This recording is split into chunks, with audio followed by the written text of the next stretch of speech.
संभल में हुई हिंसा के बाद से सियासी उबाल जारी है। सपा के राष्ट्रीय अध्यक्ष अखिलेश यादव ने कहा कि हिंसा सुनियोजित और प्रायोजित हुई है। इसके पीछे की मंशा कुछ और ही थी। इस घटना में प्रशासन का बड़ा रोल था, जिसमें 5 लोगों की जान भी चली गई। और उनका कहना है कि मिल्कीपुर में चुनाव होने वाला है। देखना है कि मिल्कीपुर में चुनाव क्या शांतिपूर्ण और सुव्यवस्थित संपन्न होगा या नहीं। संभल के अंतर्गत असरौली विधानसभा की सपा विधायक पिंकी यादव से हमारे संवाददाता जय त्रिपाठी ने खास बातचीत की है। असरौली की विधायिका हमारे साथ पिंकी यादव जी हैं, आइए उनसे बात कर लेते हैं। मैम, जिस तरीके से आज अभी बात हुई, अखिलेश यादव जी ने बताया, और संभल में जिस तरह की डेलीगेशन गया था उसमें आप भी गई थी, आखिर वहाँ पर किस तरीके का नज़ारा था, किस तरीके की? संभल की घटना पे समाजवादी पार्टी और राष्ट्रीय अध्यक्ष जी की पूरी निगाह थी जब ये घटना घटित हुई, और हम लोगों को बड़ा अफसोस होता है इस बात को कहते हुए कि जो हमारा देश और प्रदेश गंगा जमुना तहजीब के लिए जाना जाता है, और सालों साल उस संभल में शांतिपूर्ण माहौल रहा, उसके बावजूद इस तरह की जो घटना घटित हुई जो नहीं होनी चाहिए थी, वो कहीं ना कहीं पुलिस प्रशासन की नाकामी है और एक सोची समझी रणनीति है।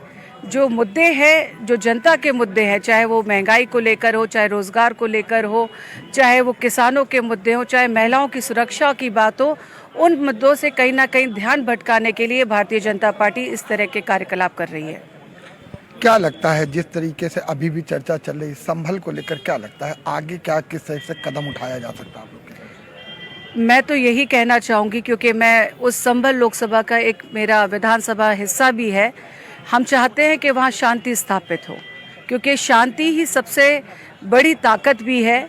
और जो हिंदू और मुस्लिम परिवार एक साथ, चाहे वो ईद हो, चाहे दिवाली हो, चाहे होली हो, मनाते आए, वो शांति स्थापित हो, वहाँ के जनजीवन जो लोगों के लिए है वो सुचारू रूप से उनका जीवन एक पटरी पे आ सके, उस तरह के काम होने चाहिए।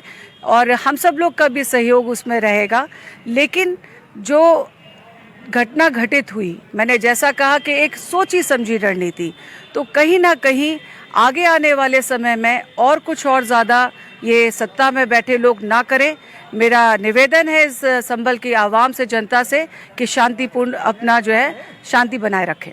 मिल्कीपुर में चुनाव होने वाला है, क्या लगता है किस तरीके से चुनाव होगा, कितना शांतिपूर्वक होगा, किस पक्ष में जाता हुआ नजर आएगा? आपने अभी उपचुनावों को देखा, और कुंदर की उपचुनाव में क्योंकि हम सब लोग भी रहे, जिस तरीके से ये चुनाव जिनको लड़ना चाहिए वो प्रत्याशी ना लड़के पुलिस प्रशासन के लोग लड़ रहे थे।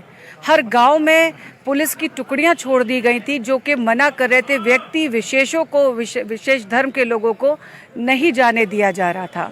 तो ये कहीं ना कहीं संविधान की हत्या है। हमारे साथ इस वक्त की विधायिका थी, जिस तरह की सपा की विधायिका पिंकी यादव जी थी, उनका साफ कहना है कि संभल से जुड़ा हुआ कहीं न कहीं उनका विधानसभा है। संभल की जो घटना थी उस पर कहीं न कहीं दुख व्यक्त करते हुए नजर आई। उनका साफ कहना है जो जिस तरीके से संभल में घटना हुई वो घटना ही प्रायोजित थी। वहीं उन्होंने महाकुंभ पर भी कहीं न कहीं चर्चा करते हुए और कहीं न सरकार पर लगातार आरोप लगाती नजर आई कि भ्रष्टाचार और कहीं न कहीं बेरोजगारी बढ़ रही है। सपा चुप बैठने वाली नहीं, देखना ये होगा कि अगला कदम सपा का क्या होगा। उस पर भी लगातार उनसे बात हुई और चर्चा की गई। वीडियो जर्नलिस्ट मोहम्मद लतीफ के साथ मैं जय त्रिपाठी, समाचार प्लस, लखनऊ।